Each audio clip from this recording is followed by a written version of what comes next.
नमस्कार दोस्तों, आप सभी का स्वागत है हमारे YouTube चैनल मान्या लाल किताब रेमेडीज में। आज मैं आपके साथ बात करने जा रहा हूं मेष राशि के बारे में और आज का मुख्य टॉपिक होगा आपकी राशि के स्वामी मंगल, जिसको ग्रहों का सेनापति कहा जाता है, और दूसरी तरफ केतु। इन दोनों का मिलन जो कि अंगारक दोष को पैदा करता है। दोस्तों 7 जून से लेकर 28 जुलाई 2025 तक ये सिंह राशि में बना है और इसका कैसा प्रभाव मेष राशि के जातकों के ऊपर रहेगा। आज का वीडियो उन लोगों के लिए है जिनकी जन्म राशि मेष है या जिनकी नाम से मेष राशि है। दोस्तों कुंडली देखते समय हम उसकी महादशा भी देखते हैं, अंतरदशा भी देखते हैं, लेकिन ग्रह गोचर का भी अपना प्रभाव होता है और सभी पहलुओं को देखने के पश्चात ही हम किसी निर्णय पर पहुंचते हैं। दोस्तों ये दो ऐसे ग्रह हैं जिनकी आपस में बिल्कुल नहीं बनती। एक तरफ देवताओं के सेनापति मंगल जो कि ऊर्जा को रिप्रेजेंट करते हैं, जो कि अग्नि तत्व के ग्रह हैं, और दूसरी तरफ केतु भी अग्नि तत्व के ही ग्रह हैं, लेकिन इनका सर नहीं है, यानी बिना सोचे समझे कुछ भी करने की जो चीजें ऐसी आती हैं आगे, ये केतु ही ऐसे निर्णय हमसे करवा देते हैं।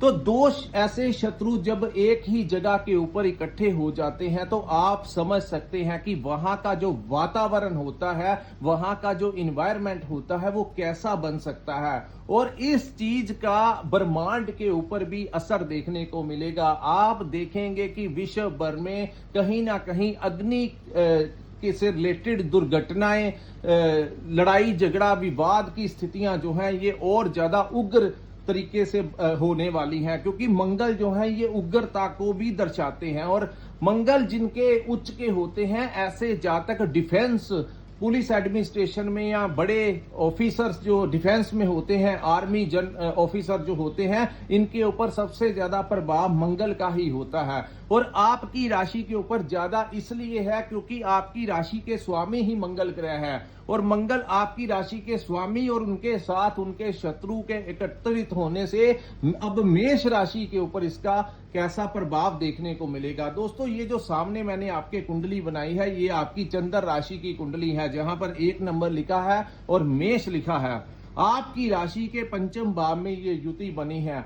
आज मैं आप पंचम भाव जो होता है दोस्तों, हमारी संतान का भाव होता है। पंचम भाव हमारी शिक्षा का, स्टूडेंट्स का। पंचम भाव है हमारी बुद्धि, इंटेलिजेंसी का, कि हम किस इंटेलिजेंसी और बौद्धिक क्षमता के साथ अपनी लाइफ में काम करते हैं।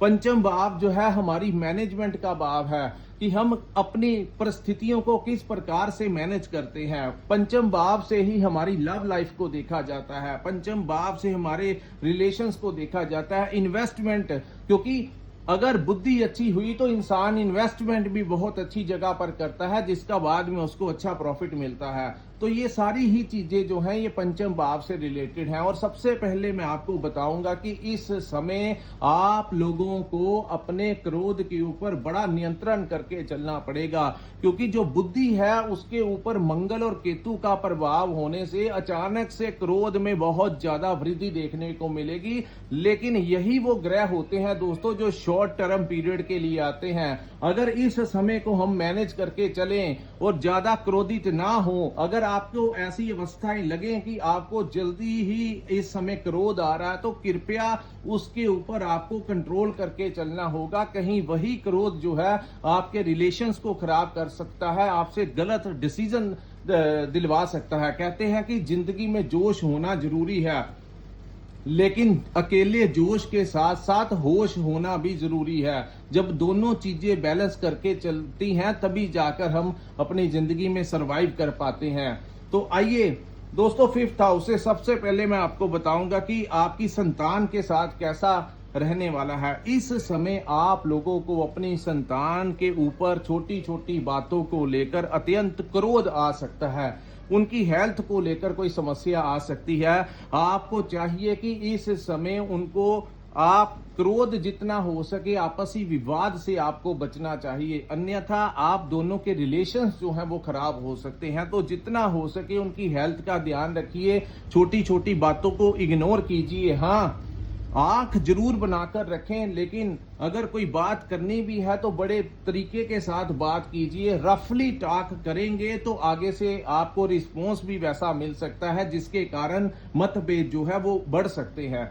दूसरी बात, इसी भाव को स्टूडेंट्स का, शिक्षा का भी भाव कहा जाता है। तो शिक्षा को लेकर जो स्टूडेंट्स हैं, अगर आपका कोई कंपटीशन है तो वहां पर आपको जीत जरूर दिला सकता है, लेकिन आपको ऐसा लगेगा कि जैसे ही आप अपनी बुक्स खोलते हैं या किसी सब्जेक्ट को पढ़ने लगते हैं तो अचानक से आपके अंदर की क्रोध, इरिटेशन जो है पढ़ाई के मामले में, अपनी स्टडीज को लेकर, जैसे ही आपके टाइम आएगा पढ़ाई करने का, उस समय अचानक से इरिटेशन जो है आपको हो सकती है। सो अगर आप किसी एग्जाम का प्रेपरेशन कर रहे हैं या अगर आपका कोई इंटरव्यू वगैरह है, तो अगर आपके साथ ऐसी अवस्थाएं बन रही हैं तो किसी सब्जेक्ट को आपने स्किप नहीं करना है। अपने गुरु से जाकर दोबारा से बात करके उनसे पूछ लीजिए। जो चीजें क्लियर नहीं हो रही या आपको इरिटेट करेंगी, वो चीजों का सलूशन अगर इस समय कोई निकाल सकता है तो वो आपके टीचर्स ही आपसे निकाल सकते हैं। अब तीसरी बात दोस्तों, ये आपकी बुद्धि का भाव है। कोई भी फैसला लेना है तो शांत मन से लेना होगा। क्रोध में आकर लिए हुए फैसले ज्यादा अच्छे नहीं होते। तो आपको अपने क्रोध के ऊपर नियंत्रण करना होगा। चाहे आप कहीं पर नौकरी करते हैं, चाहे आप अपने परिवार में बैठे हैं, चाहे आप समाज में हैं, कहीं पर भी आप लोगों को क्रोध से जितना बच सकते हैं उतना बच के चलना होगा। ये वो समय होता है दोस्तों जब इंसान कुछ गलतियां कर लेता है और बाद में उसका वो सोचता है कि अगर मैं उस समय क्रोध के ऊपर नियंत्रण कर लेता, अगर उस समय मैं जल्दबाजियां ना करता तो आज मेरे साथ ऐसा नहीं होता। तो इन चीजों बाद में पछताने से अच्छा है कि अभी इन चीजों के ऊपर कंट्रोल कर लिया जाना अच्छा हो। खास करके जो लोग हाई ब्लड प्रेशर के पेशेंट हैं उनको तो बहुत ज्यादा ध्यान रखना होगा। आपकी किसी के साथ लड़ाई झगड़ा भी ये समय करवा सकता है, क्योंकि जब बुद्धि में क्रोध की भावना बढ़ जाएगी तो आप जब डील करेंगे किसी के साथ या बात करेंगे, आपको सामने वाले को ऐसा लगेगा कि आप के अंदर बड़ी ज्यादा ईगो है। सो कुछ भी स्थितियां उत्पन्न हो सकती हैं। सो बैलेंस में करके आप लोगों को चलना होगा। अब मैं ये बताऊंगा कि मैनेजमेंट जो है, मैनेजमेंट करते हुए आप लोगों को फिर से क्रोध आ सकता है। दोस्तों मैनेजमेंट क्या होता है? अपने कार्यों को लेकर कोई भी परिस्थिति को कैसे मैनेज करना है। चाहे आप अपनी नौकरी करते हैं, वहां पर अपने बॉस को, अपने कोलीग्स को, अपने एम्प्लॉयज को कैसे मैनेज करना है। वहीं अगर आप अपना बिजनेस करते हैं तो आपकी देख रेख में एम्प्लॉयज काम करते हैं या आपके वहां पर भी आपके जो पार्टनर हैं या कोई भी है, उनके साथ आपको इरिटेट जो है दिमाग आपका करेगा। कुछ बिहेवियर आपको उनका पसंद नहीं आएगा और आप स्पष्ट, क्योंकि मेष राशि के जो जातक होते हैं ये घबराने वाले नहीं होते। सो बड़ी तेज राशि है मेष और वृश्चिक, क्योंकि ये मंगल की राशि है। तो मंगल जो है वो कभी किसी से दबते नहीं है। सो ये समय थोड़ा सा आपको डिक्टेटरशिप की जगह पर डिप्लोमेटिक तरीके से अगर आप चलेंगे तो काफी अच्छा रहेगा। सो इस समय ज्यादा ऊपर क्रोध से अपने कामों को करवाना नहीं है और एम्प्लॉयज को, बॉस को, कलीग्स को बड़े ही और इजिली होकर आपको डील करना ही आपके लिए उचित रहेगा। अब मैं आपको बताऊंगा, यही भाव जो है आपकी लव लाइफ का भी भाव है। लव लाइफ दोस्तों, यहाँ पर आप लोगों को क्या करना है, आपको ऐसा महसूस करवाएगा ये समय कि आपका जो लव पार्टनर है वो आपको सपोर्ट नहीं कर रहा, तो आप लोगों को उसी बात को लेकर क्रोध आ जाएगा। अगर उन्होंने आपकी कोई बात काट दी या उनको आपकी कोई बात पसंद नहीं आई, हो सकता है आपको उनकी बात ना पसंद आई या वो आपसे कुछ रफली बिहेवियर कर दे। तो जो भी ऐसी अवस्थाएं अगर मेष राशि के जातकों के सामने बनती हैं तो इस समय आपने एक्शन का रिएक्शन नहीं कर देना, अन्यथा लंबे समय से चल रहा लव रिलेशन जिसको आप लंबा निभाना चाहते हैं, तो दोस्तों यहां पर जो टाइम पीरियड है इसमें आपको उन चीजों पर कंट्रोल करके चलना होगा। मैं आपको फिर कहता हूं, ग्रह बहुत ज्यादा प्रभावशाली हैं। ये समय जो है वो बहुत प्रभावशाली है। अकेला यही नहीं, शनि भी आपके 12वें भाव में गोचर कर रहे हैं और मंगल की अष्टम दृष्टि जो है वो शनि के ऊपर भी है। तो और भी कुछ चीजों को लेकर आपको थोड़ा सा ध्यान पूर्वक रखना। पंचम भाव दोस्तों, आपको लालच नहीं करना है।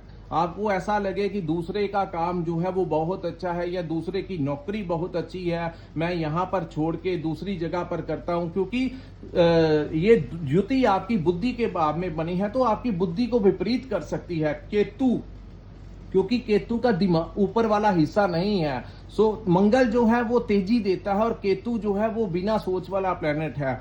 तो कई बार ऐसी स्थितियां उत्पन्न ये ग्रह करवा सकते हैं कि बिना सोचे समझे डिसीजन लेना कि उसका अंत में क्या प्रभाव निकलेगा, क्या इफेक्ट आपके ऊपर पड़ेगा।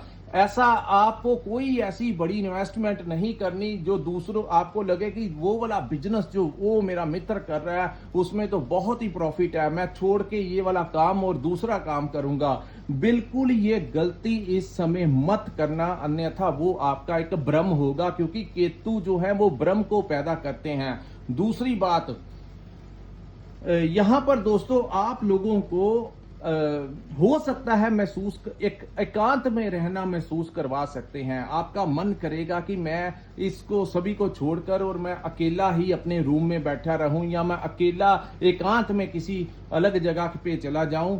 थोड़ा सा आपको ये त्याग की भावना की तरफ भी प्रेरित कर सकते हैं। हर एक कुंडली के ऊपर अलग अलग प्रभाव होता है। अगर आपके ऊपर केतु की महादशा या अंतरदशा चल रही है तो ऐसी अवस्थाएं भी आपके समक्ष बन सकती हैं। तीसरा, अब मैं आपको बताऊंगा दोस्तों, लालच नहीं करना है और शेयर मार्केट, स्टॉक मार्केट को लेकर जो शॉर्ट टर्म पीरियड में इन्वेस्टमेंट है उसमें इस समय बिल्कुल 28 जुलाई तक आपको यही एडवाइस करूंगा कि जल्दबाजी में कोई शॉर्ट टर्म में इन्वेस्टमेंट मत कीजिएगा, क्योंकि ग्रहों की दृष्टियां ऐसी हैं कि आपसे गलत साइड पे आपसे इन्वेस्ट करवाकर आपसे और आपके पैसों का लॉस करवा सकते हैं। तो बिल्कुल भी शॉर्ट टर्म वाले रास्ते पे मत जाइए। अगर आपने कोई बड़ा इन्वेस्टमेंट करना है तो थोड़े समय वेट कर लीजिए या फिर कुछ ऐसे काम में कीजिए जहां पे बहुत ज्यादा परसेंटेज में आपको प्रॉफिट ना हो। यानी कि अगर आप कुछ ऐसी चीजें सामने आती हैं कि आपका 100 रुपए का इन्वेस्टमेंट है और आपको कोई कहता है कि आपको 150 रुपया बनेगा, तो इन चीजों में इस समय नहीं आना है, अन्यथा वो आपके लिए एक भ्रम भी हो सकता है। लेकिन अगर कोई आपको कहे कि आपने 100 रुपया लगाना है और 110 या 115 रुपए यानी कि नॉर्मल मार्जिन आपको मिल जाएगा, उसमें आप इन्वेस्ट कर सकते हैं। सो बड़ी लालच वाले कामों से इस समय आप लोगों को दूर रहना होगा। अब मैं आपको बताऊंगा, मंगल की एक दृष्टि जो है आपके 12th हाउस के ऊपर भी पड़ेगी। तो यहां पर दोस्तों शनि बैठे हुए हैं और इस भाव को यात्राओं का भाव कहा जाता है, इसी भाव को जो है खर्चों का भाव कहा जाता है, इसी भाव को मोक्ष का भी भाव कहा जाता है।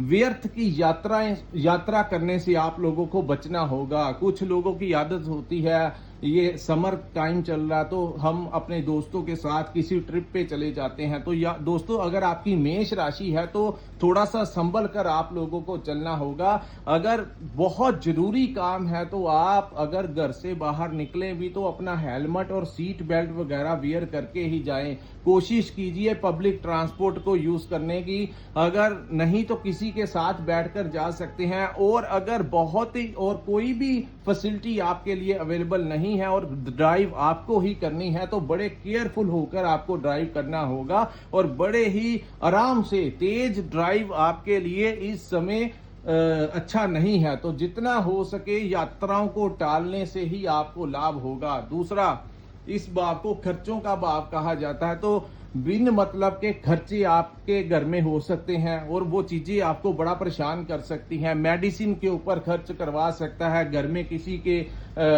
किसी के लिए मेडिसिन आपको लेकर आनी पड़ सकती है। कुछ ऐसे इररेलीवेंट खर्चे जिस खर्चे को करके आपका कुछ बनेगा नहीं, सिर्फ वो एक वेस्टेज यानी मेडिसिन हो गया या कुछ ऐसी चीजें होंगी जिससे आपको थोड़ा मन जो है वो अशांत रह सकता है कि मेरी सेविंग नहीं हो पा रही और खर्चे जो है वो लगे हुए हैं। यहां पर भी मैं आपको यही एडवाइस करूंगा, इस समय आप लोग अगर अपने जीवन साथी के अकाउंट में पैसा ट्रांसफर कर दें, उनके ग्रहों को देखकर तो अच्छा रहेगा। अगर आप अपने अकाउंट में ज्यादा पैसा रखते हैं तो इस समय आपके अकाउंट के ऊपर ग्रहों के प्रभाव के कारण डाका पड़ने की संभावनाएं हैं, यानी कि किसी ना किसी गैर जरूरी कामों के ऊपर आपको इन्वेस्टमेंट करना पड़ेगा, पैसा खर्च करना पड़ेगा, जिसके कारण आपको बड़ा इरिटेशन जो है वो करवा सकता है। सो दोस्तों, ये था मेष राशि वालों के ऊपर 7 जून से लेकर 28 जुलाई 2025 मंगल और केतु के पंचम भाव में बैठने से आप लोगों को इस समय कैसा महसूस करवा सकता है। और यही समय आपको गुप्त शत्रु भी परेशान कर सकते हैं, क्योंकि मंगल आपके अष्टम भाव के भी स्वामी हैं, तो गुप्त शत्रु आपको परेशान कर सकते हैं। इस समय रिसर्च का जो लोग काम करते हैं उन लोगों को लाभ मिल सकता है। गूढ़ ज्ञान, मेडिटेशन, जो लोग पीएचडी कर रहे हैं, कोई मैकेनिकल लाइन में है, कोई इंजीनियर्स है, डॉक्टर्स हैं, ऐसे कार्य करते हैं जिसमें टेक्निक का यूज किया जाए, यानी कि वो ज्ञान जो बड़ा ही डीपली ज्ञान हो, अध्ययन हो, उन चीजों में आपका नेम और फेम बन सकता है।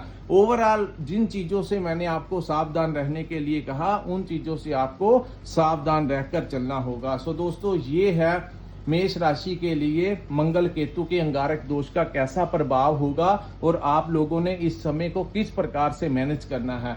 इसी के साथ इस वीडियो को मैं विराम लगाता हूं। नमस्कार, जय माता दी।